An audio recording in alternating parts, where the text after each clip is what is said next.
The restaurant hummed with the kind of controlled elegance that made ordinary people sit up straighter. Soft lighting bounced off polished silverware. The murmur of careful conversations floated between white-clothed tables. Everything about the Grand Sirac Hotel's restaurant was designed to make its guests feel like they were exactly where they were supposed to be: important, comfortable, untouchable. Zara Thomas had worked here for 11 months and had never once felt any of those things.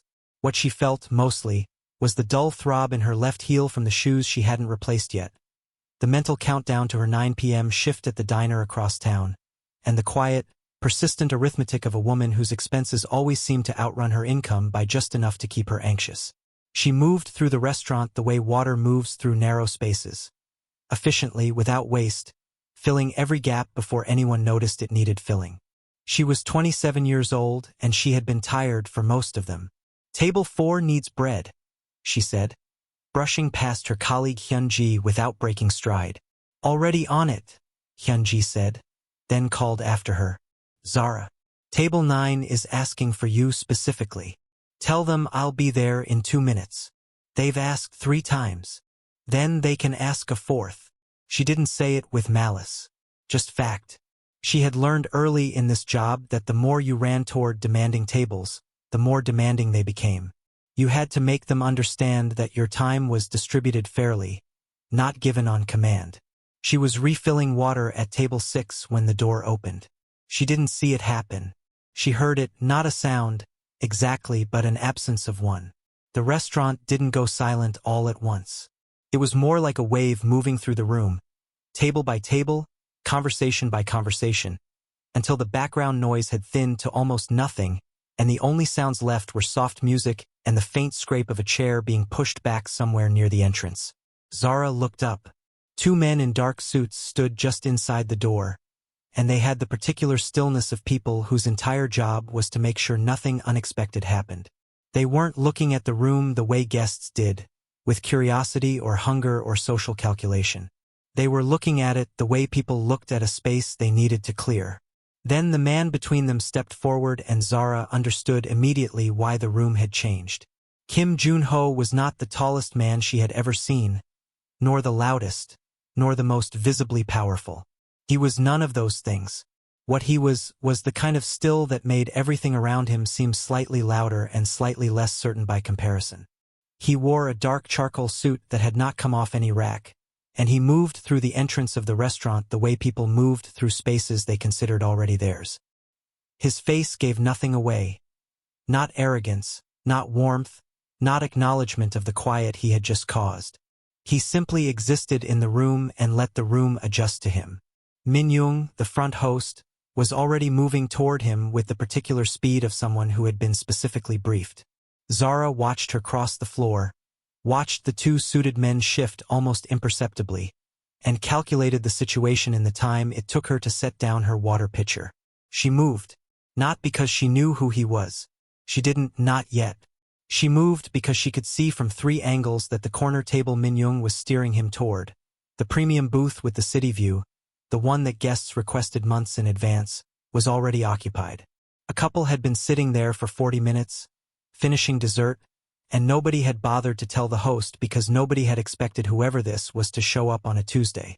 Zara crossed the floor in 8 steps and arrived at the entrance at the same moment as Min-young, who shot her a look of pure alarm. "I'll take it," Zara said quietly, and before Min-young could object she had already turned to face him. Up close he was more arresting than she expected. Not in a way that made her nervous, in a way that made her pay attention, the way you paid attention to a very still animal whose next movement you couldn't predict. His eyes found hers immediately, and there was nothing casual about the way he looked at her. It was direct, assessing, like she had appeared in a space he had already mapped and he was deciding where she fit. She held out the numbered buzzer. "It'll be about 15 minutes, she said. "Your usual table has guests finishing up. We'll call your number when it's ready." The silence that followed had texture to it. She was aware, without looking around, that multiple members of staff had stopped moving. She was aware that one of the suited men had taken a step forward. She was aware that this was not, apparently, how things were usually done with this particular guest.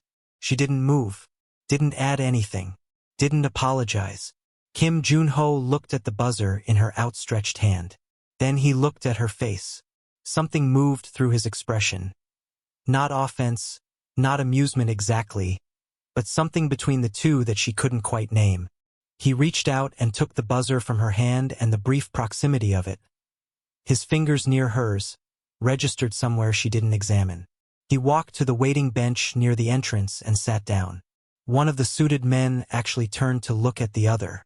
Minyoung had gone the color of paper. Zara turned back toward the dining room, picked up her water pitcher from where she had set it, and returned to table 6. "Sorry about that," she said to the elderly couple waiting there, and poured their water with a steady hand. And that, right there, is where everything begins. A man who has never waited for anything in his life just sat down and took a number. Because of her. If you are already feeling this story, go ahead and give this video a like right now. It truly helps this channel more than you know. And if you are new here, please subscribe because we are not rushing through this one. Drop a comment below and tell me, would you have handed him that buzzer? Because I need to know. Okay, let's keep going. Took 11 minutes.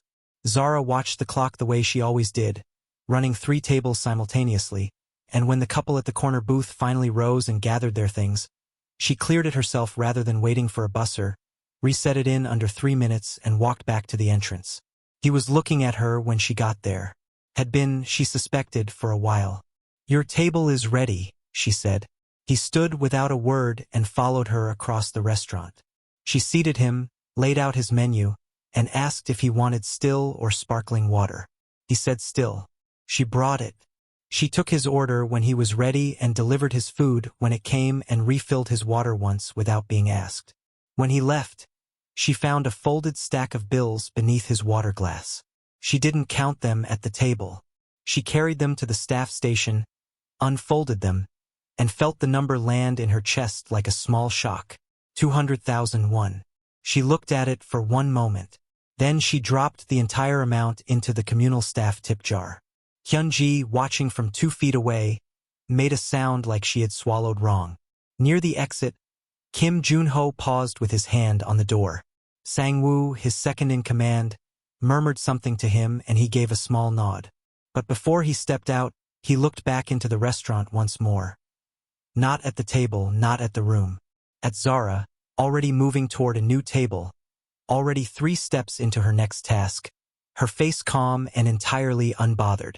He stepped outside into the Seoul evening and said nothing for a long time. In the car, Sang-woo glanced at him from the passenger seat. "You want me to look into her?" Junho watched the hotel entrance pass as they pulled away. "Yes," he said. That night the file landed on his desk at 11 p.m. He read it at midnight, standing at his window with the city laid out beneath him like something he owned, which in several meaningful ways he did. Zara Thomas, 27. Originally from Atlanta, Georgia. Visa status current. Employed at the Grand Sirac Hotel restaurant, lunch and afternoon shifts. Also employed at Miso and More, a 24-hour diner in the Mapo district, evening and night shifts. 6 days a week. No criminal record. No known connections to any faction, organization, or network of interest.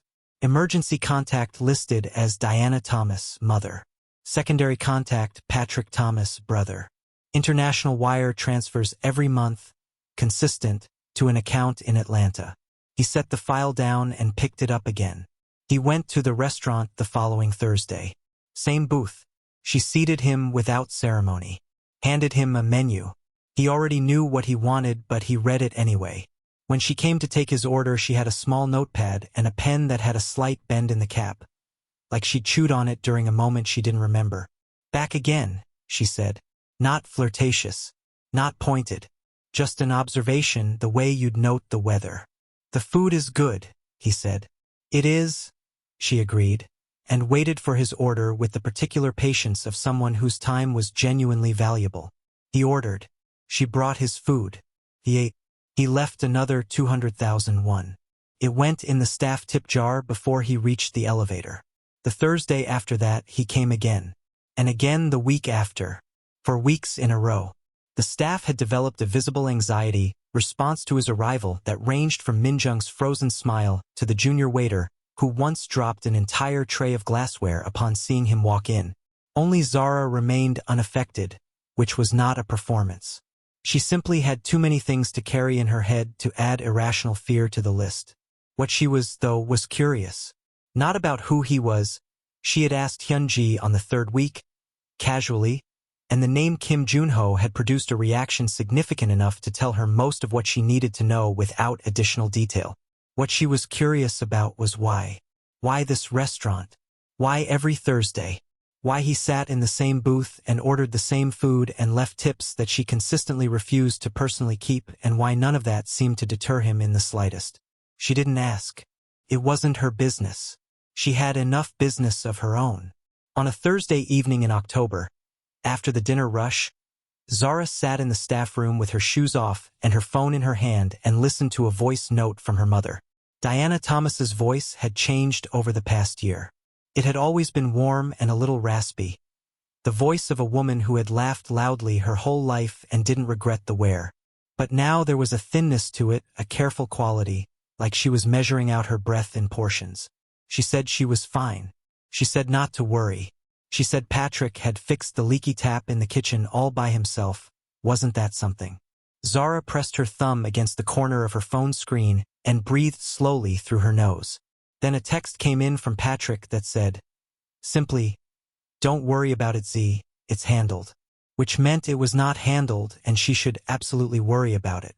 She typed back, "Call me tomorrow," and put her phone in her pocket and put her shoes back on and walked 3 blocks to the bus stop and rode 40 minutes across Seoul to start her night shift at a diner where the lights were too bright and the coffee was always slightly burnt and the customers at 2 a.m. were either lonely or lost or some combination of both.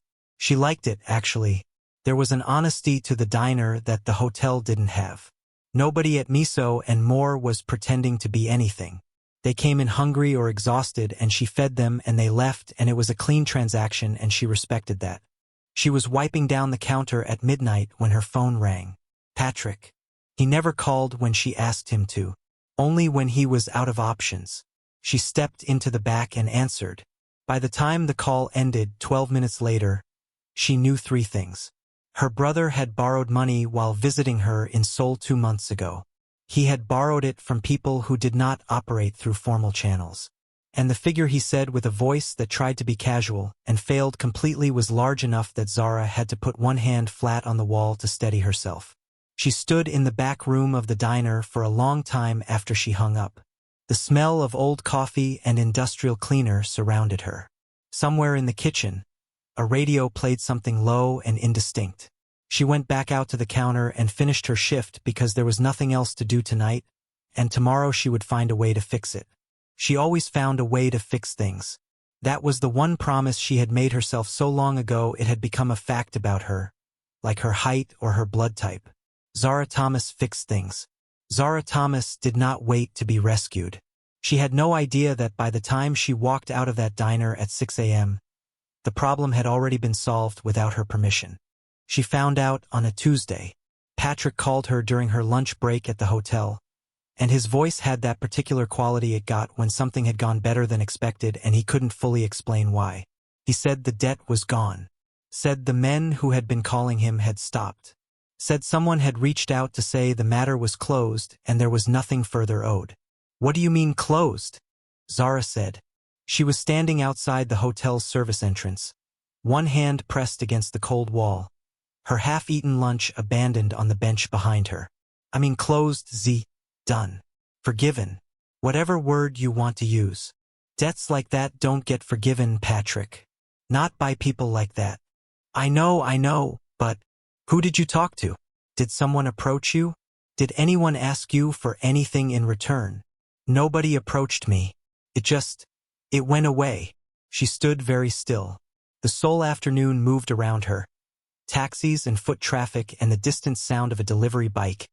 And she stood inside all of it feeling something cold settle into the base of her spine.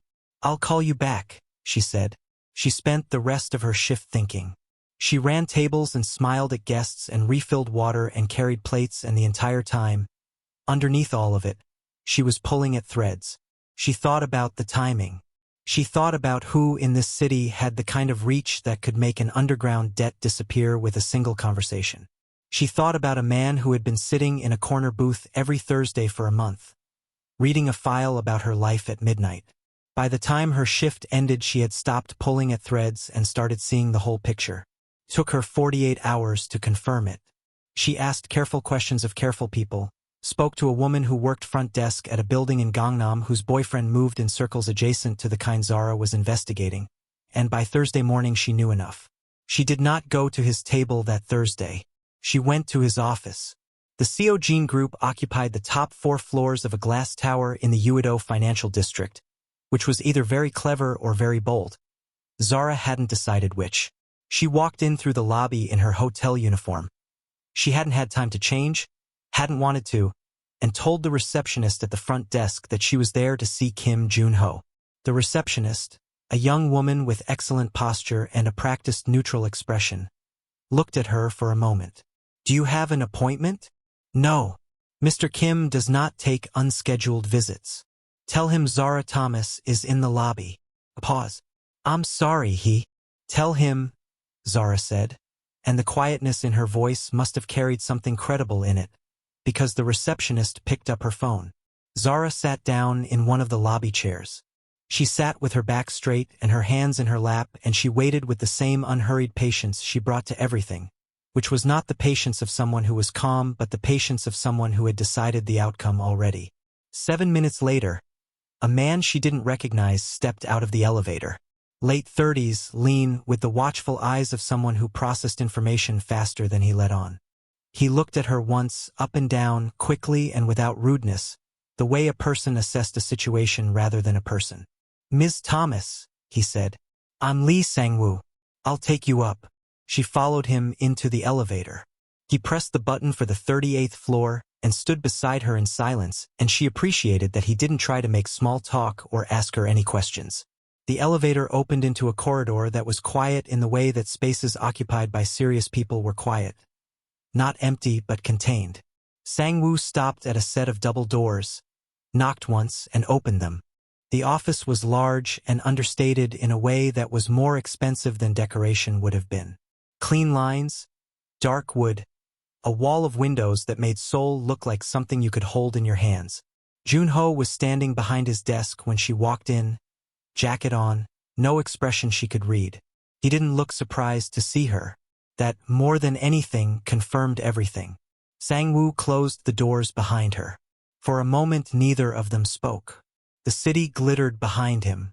Zara stood in the middle of the room and looked at him and felt the full weight of what she wanted to say pressing against the back of her teeth. "You cleared my brother's debt," she said. "Yes," he said. No hesitation. No performance of ignorance. "Without asking me." "Yes." "Without telling me." "Yes." She took a breath. "Do you understand how completely out of line that is?" Something shifted in his expression. Not defensiveness, but attention. Like she had said something that required his full focus. "The people he owed money to were not patient people," he said. "The situation was going to escalate. That was my situation to handle. You didn't have the connections to handle it. Not in this city. You don't know what I have." "I know exactly what you have," he said, and the simplicity of it, the absence of cruelty in it, was somehow worse than if he had been dismissive. He was just stating what he knew. "I read your file, Ms. Thomas. I know how much you send home every month. I know what your shifts cost you. I know that you have been trying to solve a problem that was going to require resources you don't have access to." The heat that moved through her chest was not embarrassment, though it sat close to it. It was something more like fury at being known without permission. "You had no right to have a file on me," she said. "No," he agreed. "I didn't. And you had no right to involve yourself in my family's business." "Also true." "Then why?" Her voice didn't rise. It dropped, which was more dangerous. "Why would you do that? What do you want from me?" He looked at her for a long moment. The city hummed behind the glass. Somewhere far below, Seoul went about its enormous and different life, and in this room 2 people stood on opposite sides of a desk, and the distance between them was both very small and very large. "I don't want anything from you," he said. Everyone wants something. Then perhaps I am the exception. Men like you are never the exception. Something moved through his eyes at that. Not offense. Not quite. Men like me, he repeated. You know what you are, she said. I'm not going to pretend I don't. No, he said slowly. I don't imagine you would. He moved around the desk then, not toward her, just to the side of it, and leaned against it with his arms folded. The posture made him look slightly less like the room belonged to him, which she suspected was intentional. I saw a problem that I could solve. I solved it. I did not do it to create an obligation. I did not do it as a transaction. I did it because, he stopped. Because what? The pause was brief but real. Because I wanted to, he said finally. That is not an answer. It's the only one I have. She stared at him. He stared back.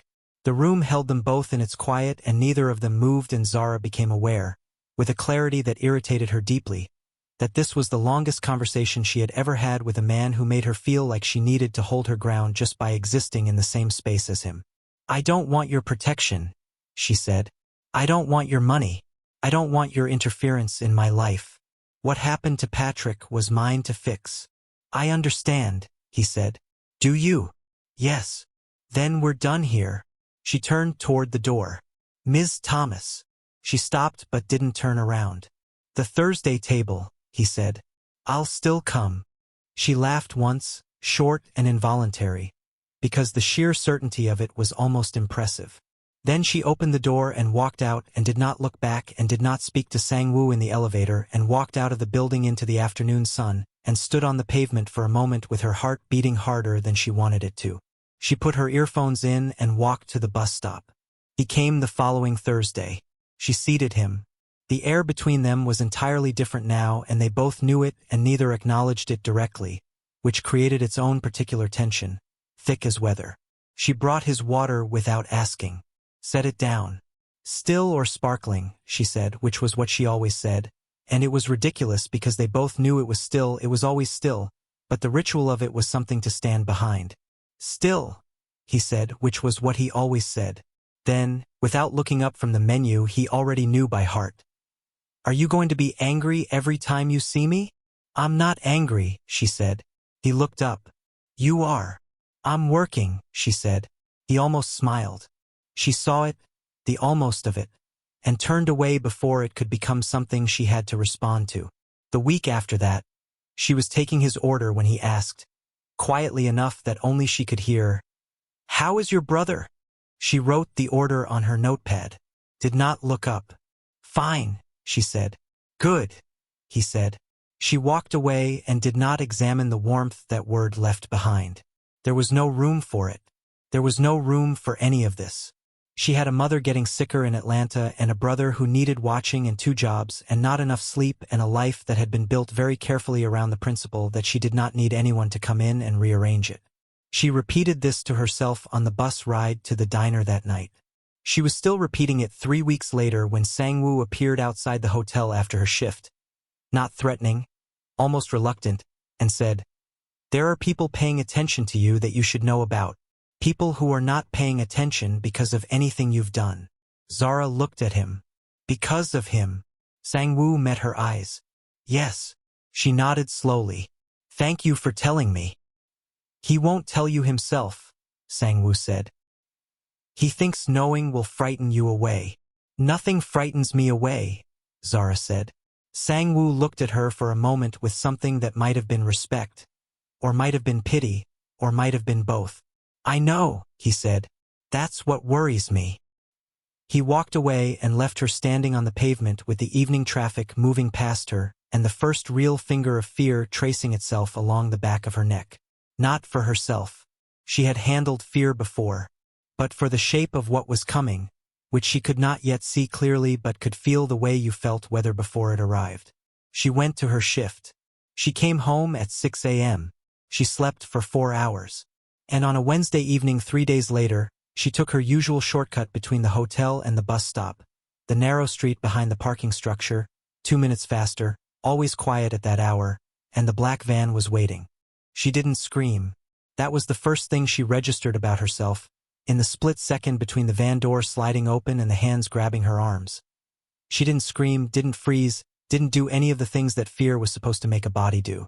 What she did was plant her left foot, drop her weight, and make herself as difficult to move as possible for the 3 seconds it took them to realize she wasn't going to make this easy. It wasn't enough.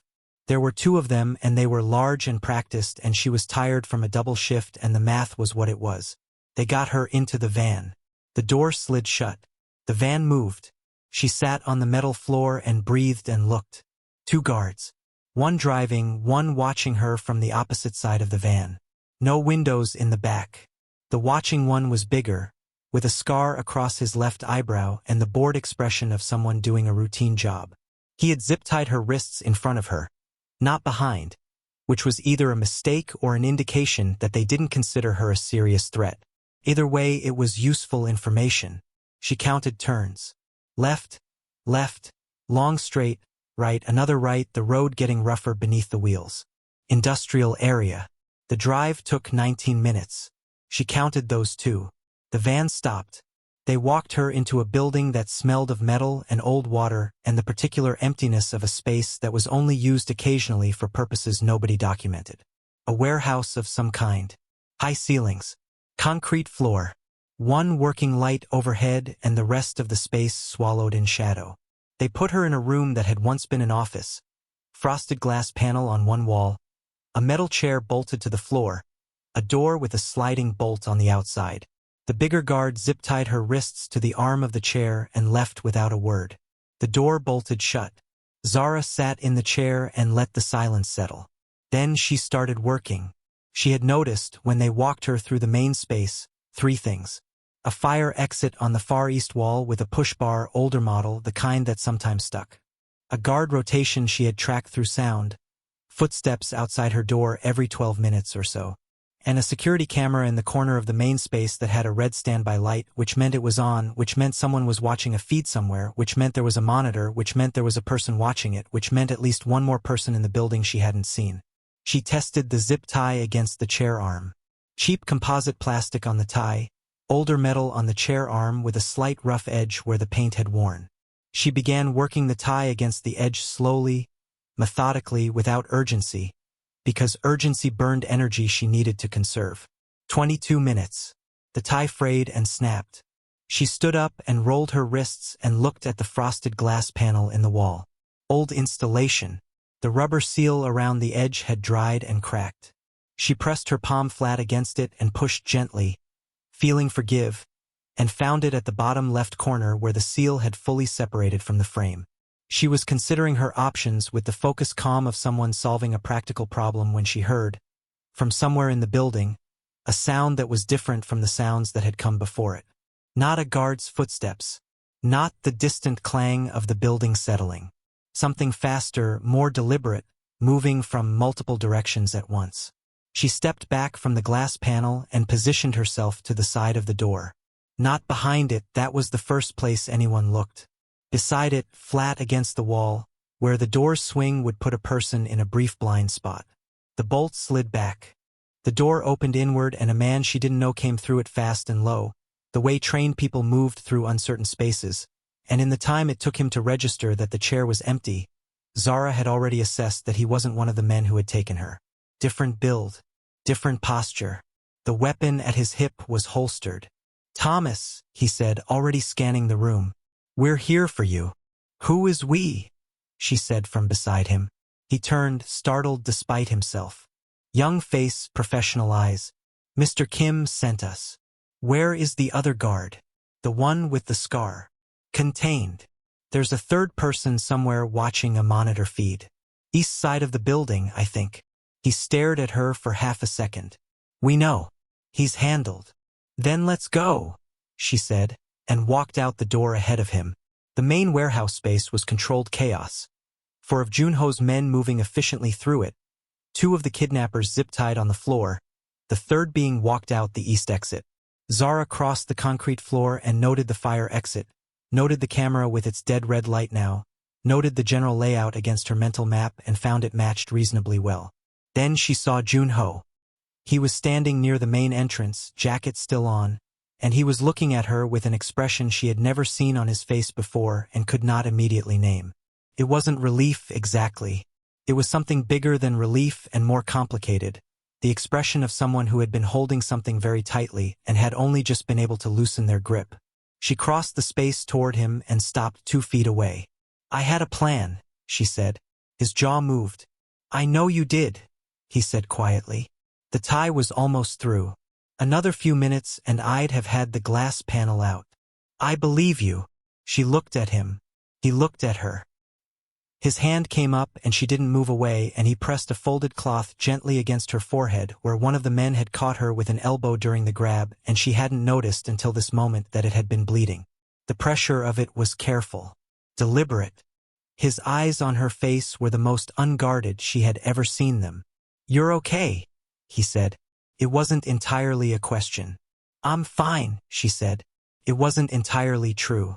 They stood like that for a moment, his hand against her forehead, the warehouse settling around them, his men moving quietly at the edges of the space.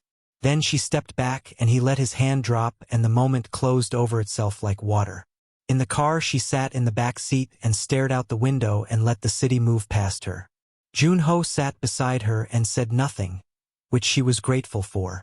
Sang-woo was in the front passenger seat and he also said nothing, and the three of them rode through Seoul in a silence that had different textures depending on which direction you approached it from.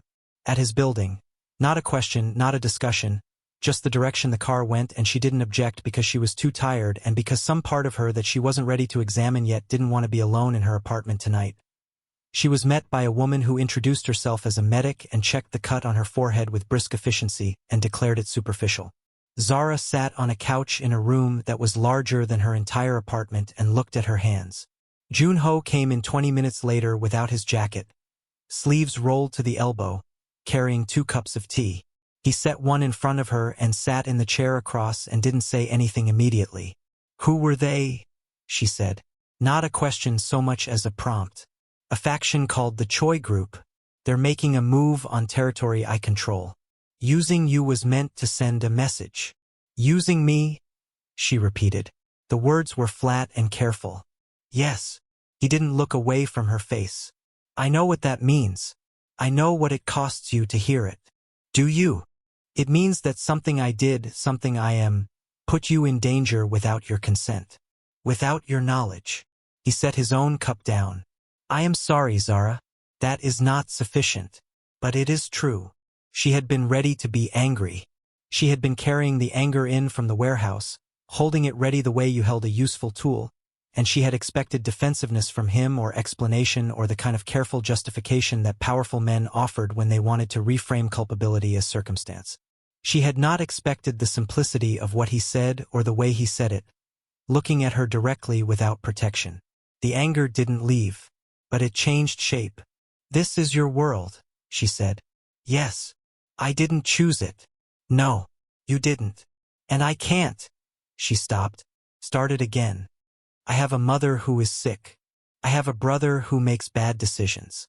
I have 2 jobs and a visa and a life I am holding together with both hands, and I cannot afford to be a message that someone sends to someone else.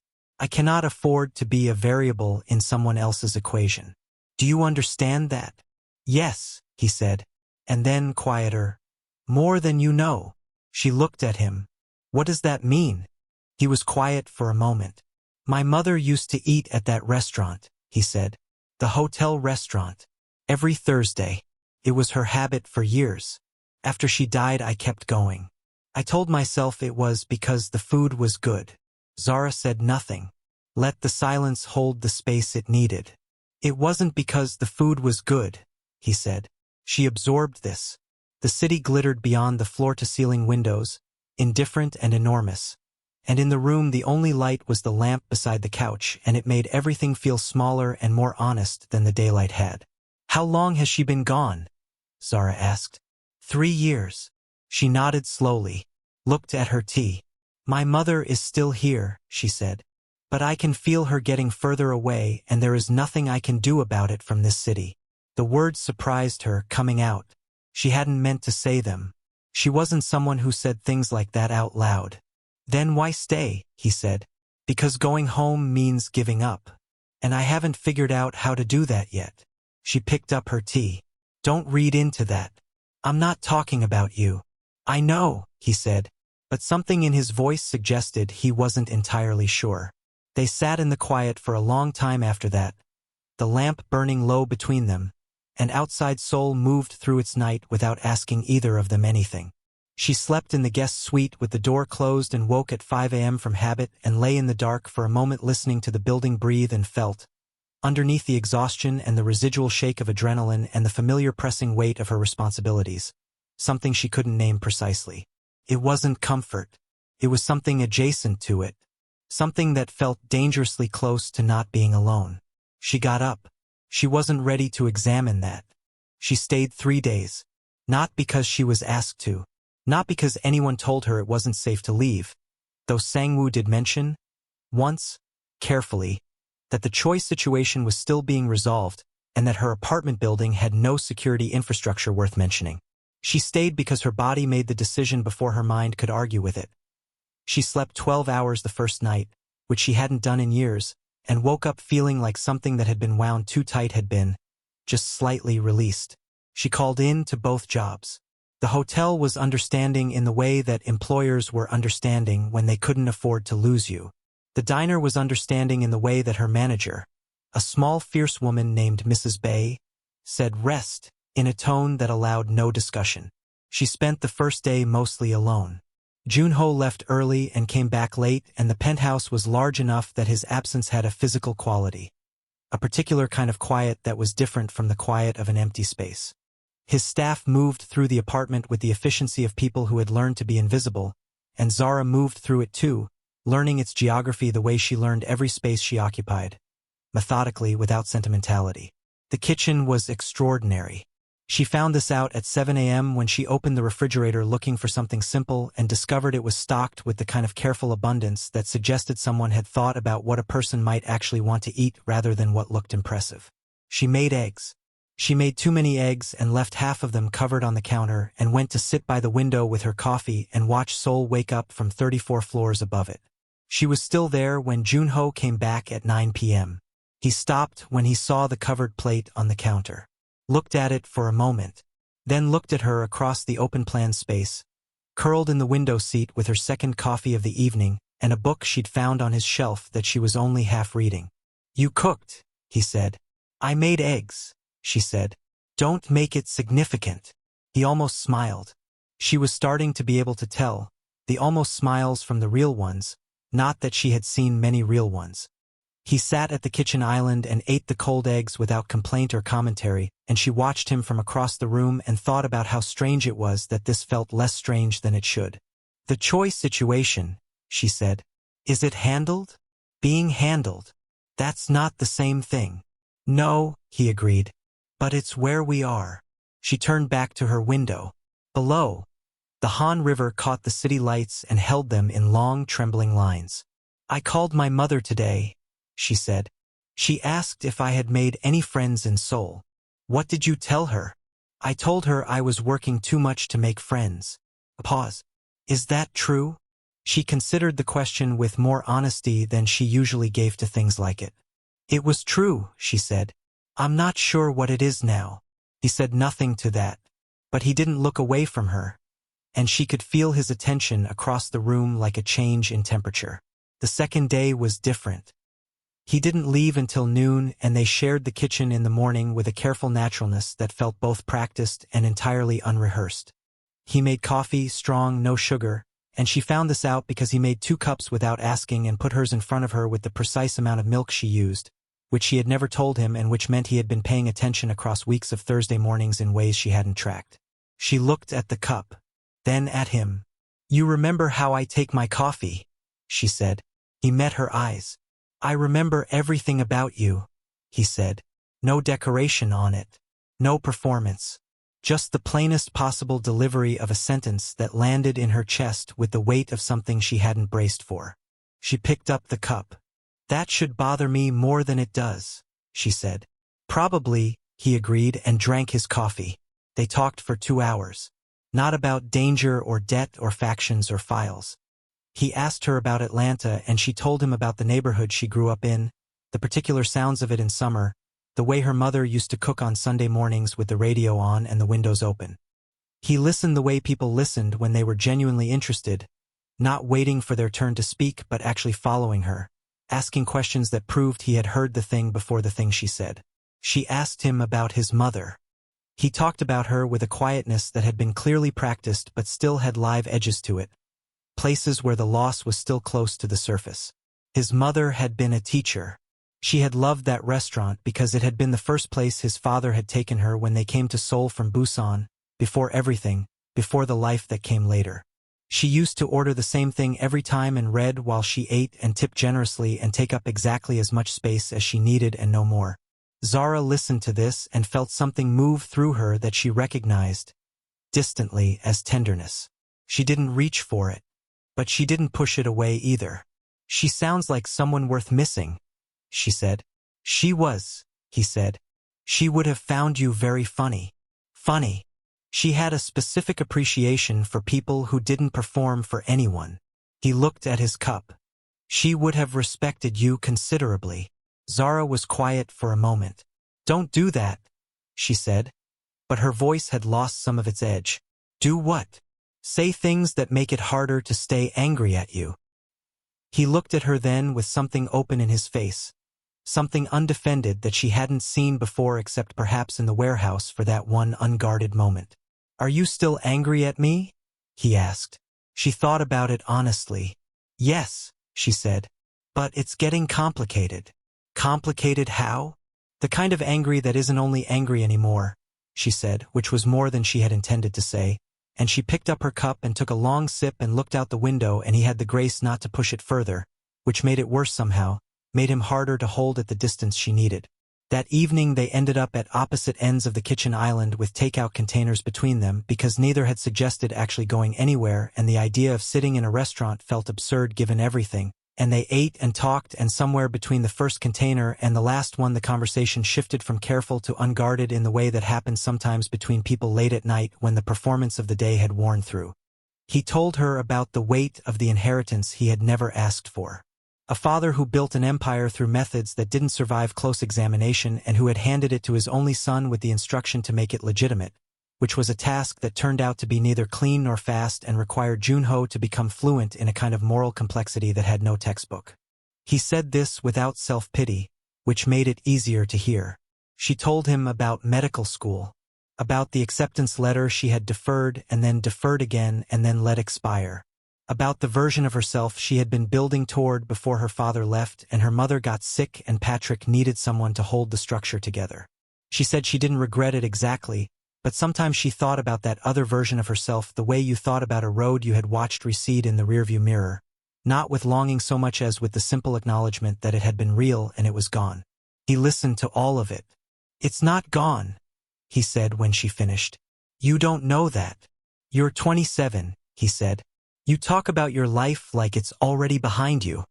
"I talk about it like someone who is realistic about bandwidth," she said. "Bandwidth," he repeated, like the word was a small window he was looking through. "Is that what you call it? What would you call it?" "Surviving," he said, "which is not the same as living."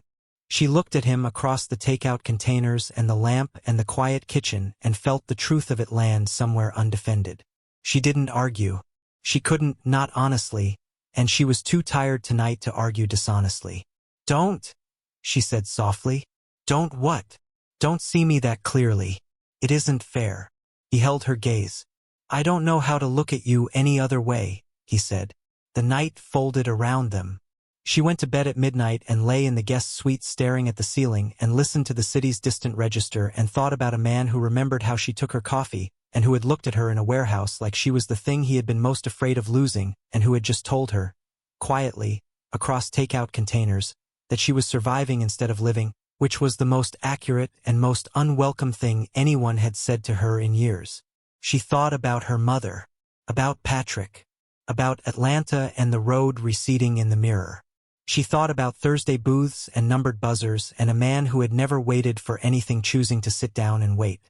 On the third morning she came into the kitchen and found him already there at 6 a.m., dressed, 2 cups of coffee made, hers exactly right. He didn't say good morning. She didn't either. She sat down and wrapped her hands around the cup, and they watched the city come awake through the windows in a silence that had no discomfort in it at all, which was its own kind of answer to a question neither of them had asked out loud yet. Then she put her cup down and picked up her phone and showed him the screen. A flight to Atlanta. Friday. 2 days away. He looked at it.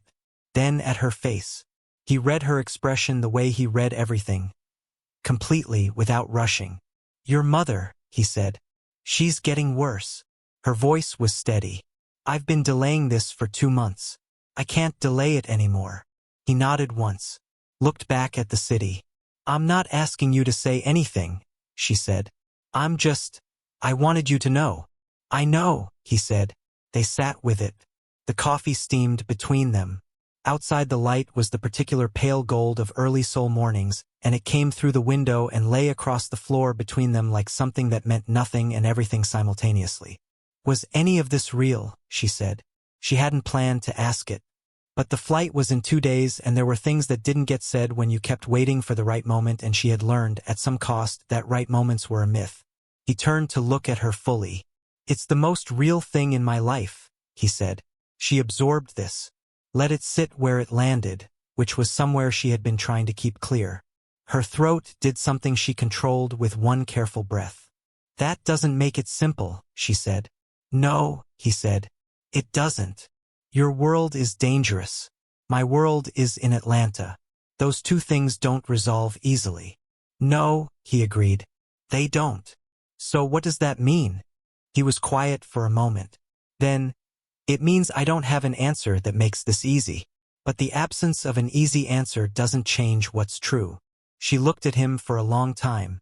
The city burned gold outside. The coffee went slowly cold. "I need to pack," she said finally. "I know," he said. She got up, walked toward the hallway, stopped with her hand on the doorframe and stood there for a moment with her back to him, and the question she hadn't asked yet pressing against the inside of her ribs. "What happens to all of this?" she said. "Meaning the space between them. Meaning the Thursdays. Meaning the coffee made exactly right and the eggs left covered on the counter and the 2 hours of conversation that had felt more honest than most of the years before them." She heard him set his cup down. "It waits," he said.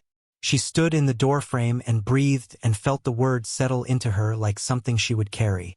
Then she walked down the hallway to pack her things, and behind her the kitchen held its quiet, and outside Seoul burned on, brilliant and indifferent and entirely unmoved by the specific, significant weight of two people who had found each other at exactly the wrong time and were choosing, both of them, to believe in the possibility of a better one. He drove her to the airport himself. Not Sang-woo. Not a driver. Him, in the back of the car with her while someone she didn't know navigated the Friday morning traffic. And the city moved past the windows in its usual overwhelming way, and neither of them spoke much, and the silence was the kind that had too much in it to be comfortable but too much honesty in it to be broken with small talk. At the departure's drop-off, he got out of the car with her. She hadn't expected that. She stood on the pavement with her single carry-on bag. She had learned to travel light the way she had learned most things, out of necessity, and he stood in front of her and the morning crowd moved around them like water around two fixed points. "You don't have to do this," she said. "Meaning stand here. Meaning see her off. Meaning make this harder than it already was without either of them having named what this was." "I know," he said. Meaning he was doing it anyway. She looked at him. The morning light was flat and honest and it showed everything. The tiredness around his eyes that she suspected was not recent. The set of his jaw that she had learned meant he was holding something still that wanted to move. The way he looked at her like she was simultaneously a problem he couldn't solve and the only thing he wasn't trying to. "Take care of yourself," she said. "Properly. Not just the empire." Something moved through his face. "You too," he said. "Sleep. Actually sleep. I sleep. 4 hours is not sleep. 4 hours is efficient," she said. And he did it then. The real smile, not the almost, the actual thing. And it rearranged his face entirely, and she filed it somewhere she knew she would return to. She picked up her bag. "I'll call when I land." "You don't have to." "I know," she said. Meaning she was going to anyway. She walked into the terminal and did not look back because she knew if she did she would see him still standing there, and she wasn't sure what she would do with that, so she kept walking. Through the doors, into the noise and light of Incheon Airport, and she focused on the practical. Check-in, security, gate. And she did not examine the specific weight that had settled into her chest somewhere around the third morning in his kitchen and had not left. She called her mother from the gate. Diana Thomas answered on the second ring, which meant she had been awake, which meant it had been a bad night, though she would not say this. "Baby?" her mother said, and just that word, just the sound of it, undid something in Zara that she had been keeping carefully together. "I'm coming home, Mama," she said. A pause. Then her mother's voice, softer. "How long?" "As long as you need." Another pause, longer. "You didn't have to." "I know," Zara said. She said it a lot, she realized. "I know." As though knowing made it easier. As though being ahead of the thing protected you from it. "I wanted to." She boarded the plane and found her seat and put her bag in the overhead and sat down and looked out the small oval window at the tarmac and the gray Seoul sky and thought about the fact that 11 months ago she had arrived in this city with 2 suitcases and a determination so total it had felt like armor. Convinced that self-sufficiency was the same thing as safety, that needing nothing from anyone was the same thing as being strong. She was not entirely convinced of that anymore. The flight was 14 hours. She slept for 9 of them, which was the most she had slept in a single stretch in longer than she could calculate, and she woke somewhere over the Pacific with the cabin dark and quiet and the particular floating sensation of being between places, belonging temporarily to neither, and lay there in the thin airline blanket and let herself think about things she usually kept moving too fast to think about. She thought about what Junho had said. Surviving, which is not the same as living. She thought about medical school and the acceptance letter and the version of herself that had wanted things for reasons that were entirely her own. She thought about her mother's voice getting thinner. She thought about Patrick, who needed more anchoring than she could provide from another continent. She thought about a penthouse kitchen in the early morning and 2 cups of coffee, and a man who looked at her like she was worth the full weight of his attention, which was not a small thing from a man whose attention was not given lightly. She thought about what it would mean to want something for herself. Not for her mother, not for Patrick, not as a function of responsibility or duty or the person she had agreed to be when everything fell apart. Just for herself, Zara, 27 years old, who had been tired for most of them and who had never quite allowed herself to admit that the tiredness was not only circumstance but also the cost of performing a kind of strength that left no room for softness. She didn't arrive at any conclusions. But she let the questions exist without immediately trying to solve them, which was new, and which felt, in its own quiet way, like something. Atlanta received her the way it always did, with heat, even in November, and a particular quality of light that was different from Seoul's light in a way she felt before she saw it. Patrick was at arrivals. He was taller than she remembered, or maybe she had just been away long enough to see him fresh, and he grabbed her bag without asking and pulled her into a hug that lasted longer than their hugs usually did. "You look different," he said when he let go, studying her face. "I'm tired," she said. "Not tired different," he said. "Something else." He looked at her with the specific attention of a younger sibling who had spent a lifetime reading her. "Soul different." "Don't start," she said. "I'm just saying." "Patrick." He put his hands up. But he was smiling, and the smile had a knowing quality she chose not to investigate. Their mother was in the living room when they got home, in the good chair by the window, wrapped in the blue blanket Zara had sent from Seoul 3 months ago. She looked smaller than the last time. That was the thing about seeing someone after a gap. The change that happened gradually became visible all at once, and Zara stood in the doorway for one unguarded moment and felt it hit her in the chest before she controlled her expression. Diana Thomas looked up. Her face changed. "There she is," she said, soft and warm and certain. Like Zara's arrival was something she had known was coming the way you knew the sun was coming. Not a surprise, but a relief. Zara crossed the room and sat on the arm of the chair and put her arms around her mother carefully, feeling the new fragility of her, the way she had become somehow both smaller and more essential. And Diana held her back with a strength that was surprising and said nothing for a moment, and they sat like that in the afternoon light while Patrick put the kettle on in the kitchen and outside Atlanta went about its business. "Tell me everything," her mother said finally. "There's nothing to tell," Zara said. Diana pulled back and looked at her daughter's face with the same unhurried thoroughness she had always used.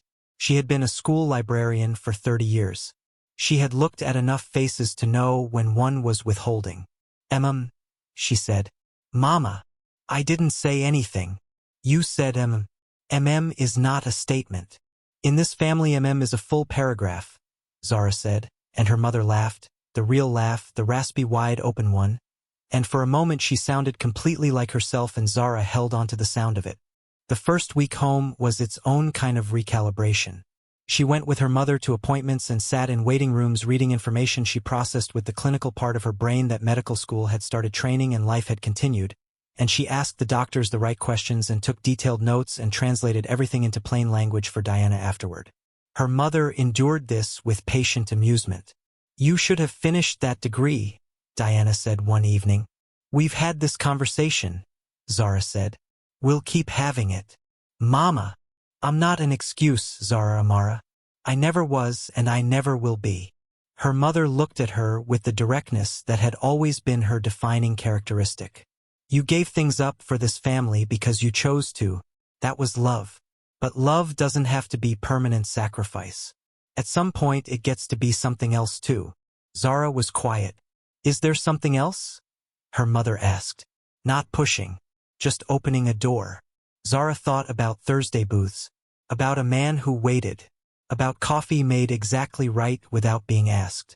Maybe, she said. Diana smiled. Said nothing. Picked up her book. Patrick was better than she expected and worse than she hoped, which was his permanent condition.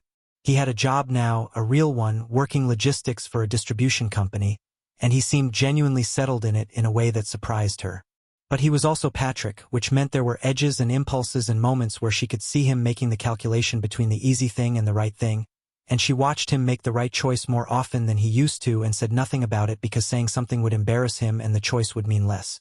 One evening she found him looking at something on his laptop, and when she glanced over his shoulder she saw he was looking at Seoul on a map. What are you doing? She said. Nothing, he said, closing the laptop with a speed that was its own answer. Patrick, I've been thinking about going back. Not for anything bad. I liked it there. Parts of it. He looked at her. You liked it there too. I could tell. She sat down across from him. That's complicated, she said. Is it the guy? There is no guy. Patrick looked at her with the same expression their mother used. The full paragraph look. There is a situation, she said.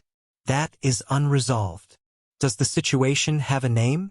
The situation is complicated and I am focused on Mama right now. Mama is stable right now. Her numbers are better this week. The doctor said so. Patrick leaned forward. Z. You have been holding this family together since you were 19 years old. You have never once put yourself first. Not once. And I know I'm part of the reason for that and He stopped. Steadied. I'm sorry. For all of it. For Seoul. For everything that's always made your life harder. She looked at her brother. His face was open in a way it hadn't been when they were younger, when everything was defense and deflection. He had grown into himself in the time she'd been away, and she hadn't quite noticed until now. You don't have to, she started. I do, he said. Let me. He held her gaze. You're allowed to want something, Zara. You're allowed to go back. To him, to the city, to whatever it is. You're allowed. She sat with that for a long time after he went to bed. 3 weeks into her Atlanta stay, on a Tuesday evening, her phone buzzed. Unknown Seoul number. Her thumb hovered. She answered. The line was quiet for a moment. Then his voice, even and familiar and carrying across the distance with a clarity that felt almost impossible. The Thursday table is still yours, he said. If you come back. She closed her eyes. Outside, Atlanta hummed in the dark. Inside, her mother slept in the next room. Patrick's light was off. The house breathed around her. This house that she had held together with both hands for 8 years, and she sat in it and felt, for the first time in a very long time, that it was holding itself. I'll think about it, she said, but she was already smiling, and the hand that held the phone was steady. And that is where we leave her, sitting in the quiet of her mother's house, in the city that made her, with a phone warm in her hand and a smile she isn't trying to stop. 6 weeks ago she left Seoul with a carry-on bag and an unfinished sentence hanging in a penthouse kitchen. She came home to doctor's appointments and early mornings, and her mother's voice getting stronger by small degrees, and her brother becoming, slowly and genuinely, someone she could lean on. She came home to all the things she had been holding together for so long, and she found, to her quiet amazement, that they were beginning to hold themselves. And now a voice from Seoul has crossed 14 time zones to find her in the dark of a Tuesday evening, and it has said the simplest possible thing: the Thursday table is still yours. And she has said, I'll think about it, which is not what she means, and they both know it. There are lessons in this story worth sitting with before we go. That strength is not the same as hardness. Zara Thomas was strong every single day of this story. She was strong when she handed a dangerous man a buzzer and didn't flinch. She was strong when she walked into his office in her work uniform and told him exactly what she thought of his interference. She was strong in a warehouse with her wrists zip-tied to a chair, already working the problem. But the strongest thing she did in this entire story was let someone see her. Let someone make her coffee right. Let someone sit across from her in a kitchen at midnight and say you are surviving instead of living, and not run from the truth of it. That is not weakness. That is the hardest kind of courage there is. That the people who carry everyone else are still allowed to be carried sometimes. Zara spent 8 years being the one who held things together. 8 years of wire transfers and double shifts and voice notes from a mother she was terrified to lose and a brother she was terrified to stop watching. She did all of it because she loved her family and because she was capable and because there was no one else. But capability is not the same as obligation, and love is not the same as self-erasure. She is allowed to want something that belongs entirely to her. She always was. That people who seem immovable are often just waiting for something worth moving for. Kim Junho sat in the same booth for 3 years. He ordered the same food. He left extraordinary tips that no one redistributed until she did. He had built a life of total control around a grief he hadn't named and a loneliness he hadn't examined. And then a woman handed him a buzzer and waited with steady eyes, and something in him recognized, without his permission, that this was different. That she was different. He didn't chase her. He didn't manipulate or maneuver. He waited in his way, which was the most human thing a man like him could do, and it was enough. And that you do not have to have everything resolved to take the next step. Zara doesn't have a clean answer. His world is still what it is. The distance is real. Her mother still needs her. Patrick is still Patrick. None of the complications have disappeared. But she is smiling in the dark with the phone in her hand, and that smile is data, honest and uncalculated. And she is a woman who has spent her whole life being honest with herself even when it cost her. And so she knows what the smile means even if she isn't ready to say it out loud yet. She will think about it. And then she will book the flight. Because some things find their timing. Not the timing you planned, not the timing that was clean or convenient or free of cost, but the real timing, the kind that comes after the testing, after the walls, after the long exhausting work of becoming someone strong enough to finally choose something for yourself. The Thursday table is waiting, and so is he. Thank you so much for staying all the way to the end of this story. If you are here, you are exactly the kind of person this channel is built for. Someone who wants to feel something real. Someone who believes that a story told with full honesty is worth every minute of the time it takes. This story was made because of you and for you, and that is not a small thing. If one look stayed with you, leave a comment right now and tell me your favorite moment from this story. Was it the buzzer scene that started everything? The office confrontation? The warehouse? The kitchen conversations at midnight? Or that final phone call in the dark?